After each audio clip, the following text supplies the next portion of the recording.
So let's explore self-inquiry and self-surrender. Now, really, these apparent two paths are in essence one. And all paths lead to self-inquiry / self-surrender. Self-inquiry and self-surrender are the only way to liberation, the end of suffering. All paths merge and end with self-inquiry and self-surrender.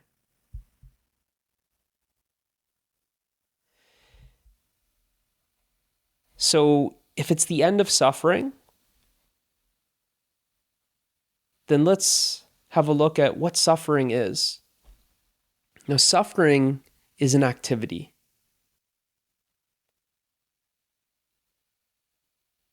Suffering is seeking and resisting.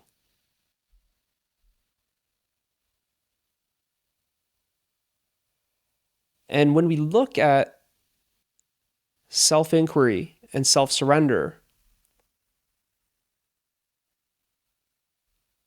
they're essentially the same.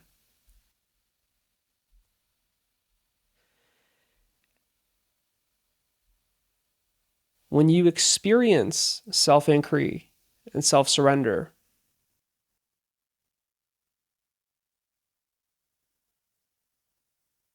you will see that it's actually relaxation.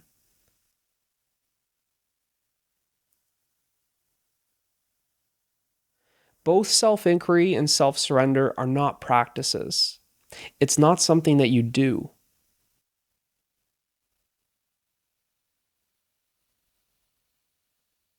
It's actually a withdrawing of doing. Any practice is an activity. Any activity is an effort. Self-inquiry and self-surrender is effortless. It's actually a letting go of effort. And this letting go of effort is natural. You can't make effort to let go of effort.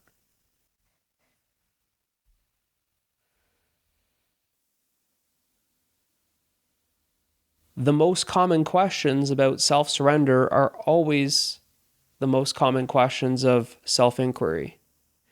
And this is when the mind tries to understand, what is self-inquiry? What is self-surrender?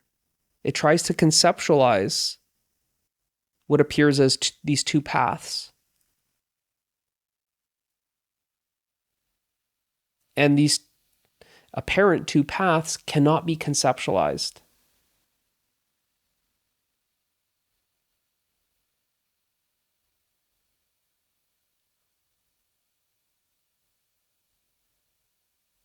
They can only be experienced. And in experiencing it, you realize that it's actually a relaxation. That self-inquiry is actually the relaxation of seeking. And self-surrender is actually the relaxation of resistance. Remember what I said, that suffering is seeking and resisting.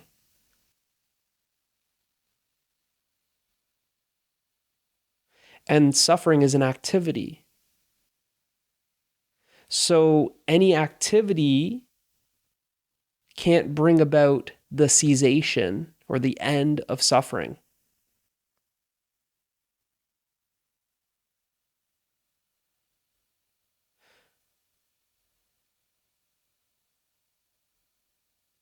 So it's actually a relaxation of seeking and a relaxation of resisting.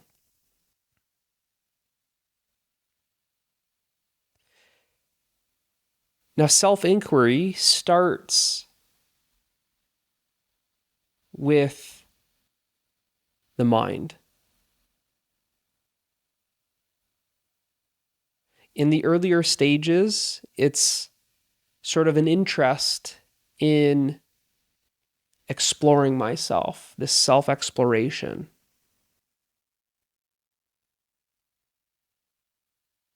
But as you go further, it's not really about the mind that's exploring anything.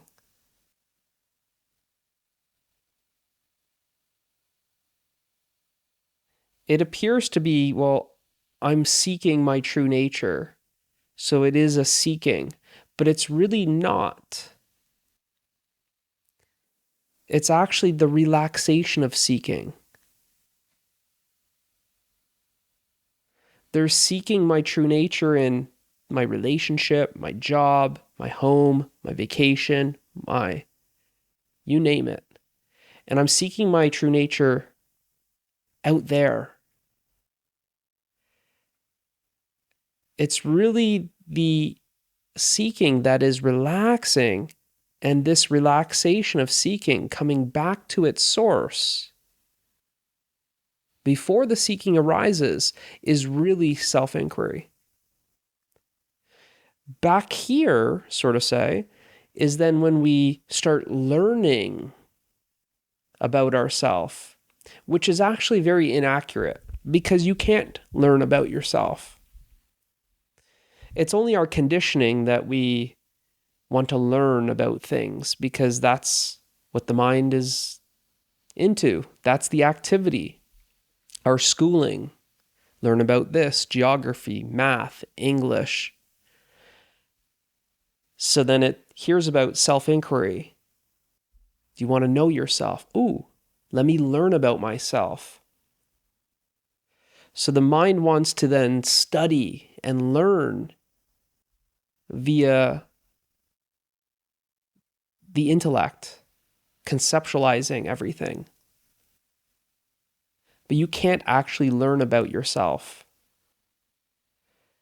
You can learn about what you're not. So in a way, the mind is being used to learn what you essentially are not. But the mind can't be used to know yourself. To truly know yourself requires nothing. So it doesn't require a mind, it doesn't require a body, it doesn't require the world.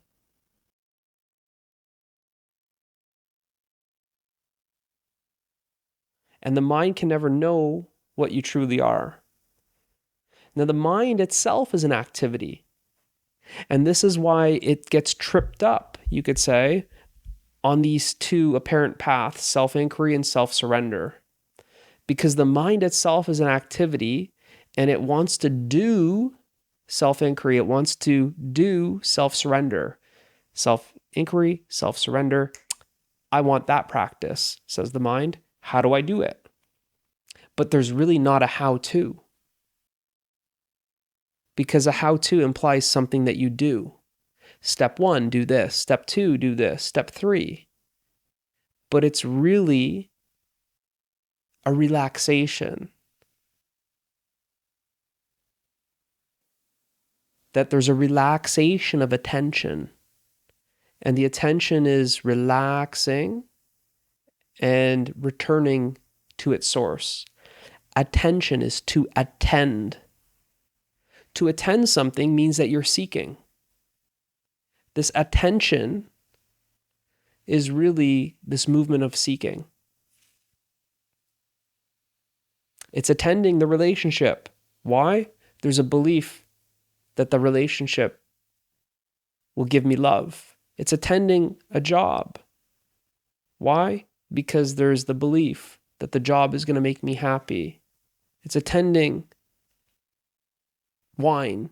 Why? Because there's the belief that the wine is going to make me peaceful. It's attending a vacation. Why? Because there's the belief that the vacation is going to make me free. Like this, we're seeking in objects happiness, love, peace, and freedom. And happiness, love, peace, and freedom is our very own nature. So we can't find it out there. This leads one to videos like this on my channel, leads one into our community. I can't find, I'm suffering. Suffering is seeking happiness outside of yourself. I can't find it out there. And boom, right here, I found this channel. I found Truth Community. What's this about? Self-exploration, self-discovery. Discover everlasting happiness, love, peace, freedom without suffering ever again. Well, yeah, I want that.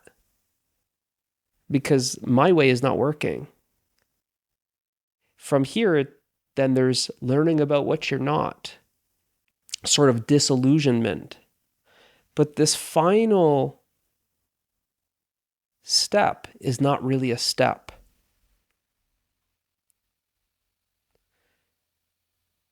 What you are is before seeking and resisting arise. Therefore, it cannot come about via seeking or resisting. It's actually the relaxation of seeking. That you're not, to seek yourself within is really the absence of seeking yourself outside of yourself. We feel like we're going within, and to an extent we are, but it's really this relaxation of seeking. This is why the further you are on this journey is really the journey of the seeking relaxing and coming back to its source. This attention relaxing. And there's a realization of where the attention has come from. What are you before suffering? Before suffering arises, what is there? Well, it's you. And that which is before suffering is free from suffering. But suffering is an activity. So the only way to end suffering is the relaxation of suffering. And suffering relaxes to rest. Rest is the end of suffering. Rest is what you are. This is why when the suffering is so intense, a lot of times I just want to rest. I'm exhausted. It's an exhaustion. This seeking is exhausted, and it's relaxing. Rest. Relax, rest, realize. Now, when we look at self-surrender, it's the exact same thing. It's the exact same thing. Instead of seeking, we just switch it with resisting. There's a relaxation of resistance. When we say surrender, what are we implying? That we are fighting. What is fighting? Fighting with what is. Fighting what is. Fighting this moment. Fighting this moment is the resistance to what is. I don't want this. I don't like this. No. I don't want this thought. I don't want that feeling. No. This is resistance.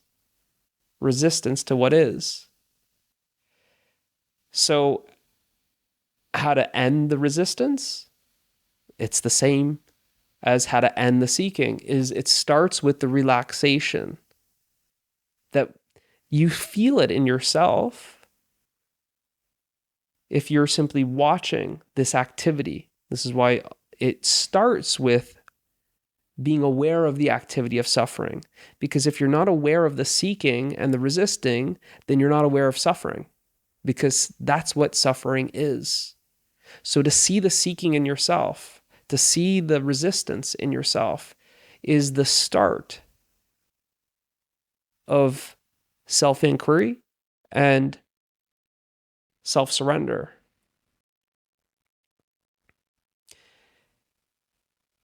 This resistance to what is arises. it needs attention. It needs identification. It needs participation. By relaxing that resistance, you notice that that resistance rises and then it relaxes. That's surrender. Because you're surrendering to what is.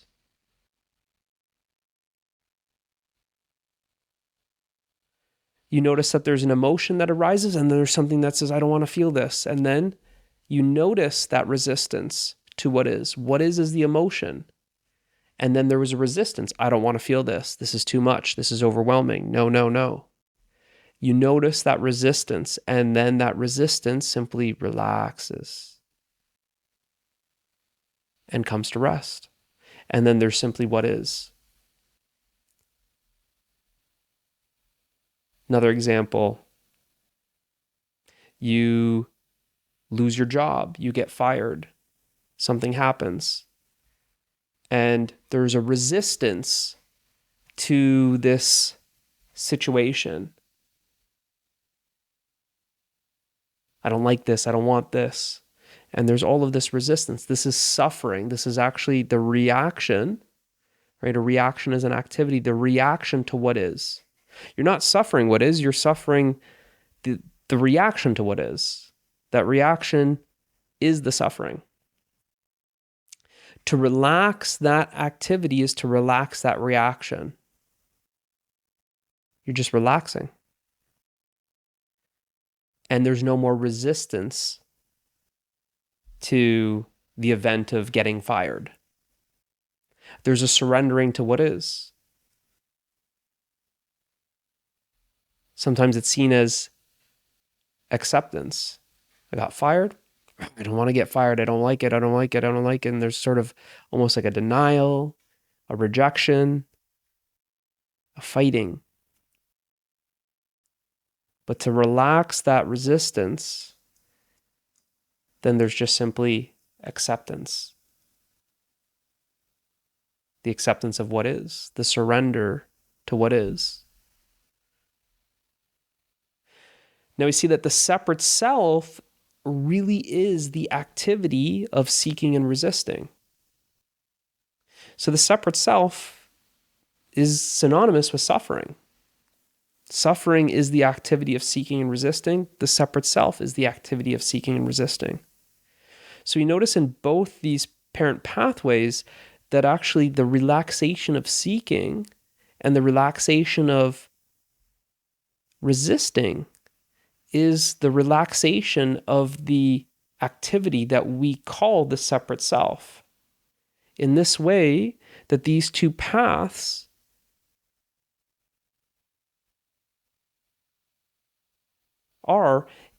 is that this activity of the separate self is relaxing and coming to rest. That before the separate self arises, what is there? Well, it's the true you.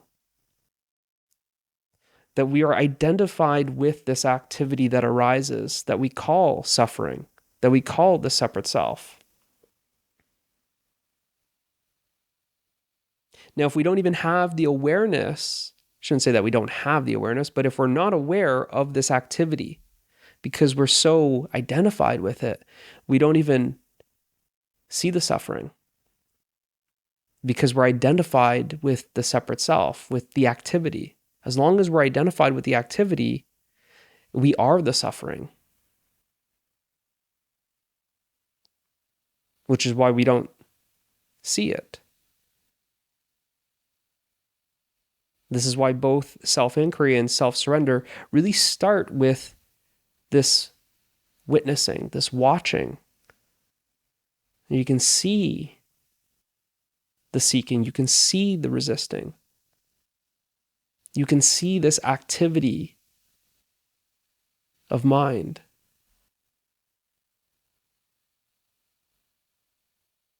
Not really the activity of mind, the activity is mind. This activity that you're able to see, observe, witness, is this activity of seeking and resisting. So you start seeing the seeking and resisting, and there's a relaxing. That when you're not seeking, you're simply relaxing back to rest. And what you truly are is rest. When you're not resisting, you're relaxing back to rest. What you are is rest. So both apparent paths, self-inquiry and self-surrender, is actually about relaxing and returning to rest. Both self-inquiry and self-surrender end with rest. And what is rest? Rest is you, and rest is the end of suffering. This is why these two apparent pathways are the only pathways to the end of suffering. Anything else that you do is going to be an activity which is going to be sustaining this activity that we call the separate self, this activity that we call suffering. This is why it's not a practice, it's not something that you can do. The word relaxation is pointing to the experience of relaxing the doing and simply returning to being. That these two apparent pathways have nothing to do with doing. One of them, self-inquiry, seems to start with doing. That you're learning about yourself, that you're investigating, you're exploring. It seems to be, and yes, it does start off that way. But as it progresses, there's letting go of that doing. And this is what is then experienced as you're seeking less and less. There's less and less seeking. And this is where you actually start experiencing that there's not really any difference between what appears to be two pathways. That as you are relaxing the seeking, you inevitably start meeting everything that you were resisting. This is where it becomes very difficult for seekers because there's a lot of repressed emotions. That it's almost like on the way back, you're meeting all of the emotions that you were running from. The seeking is also resisting. Seeking and resisting are one and the same. To seek something other than feeling this emotion is really the resisting of the emotion.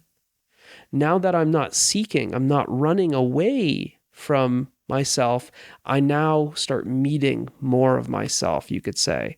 I start meeting those emotions that I was running from. To seek is to run. This pathway of self-inquiry is simply you stop running from yourself.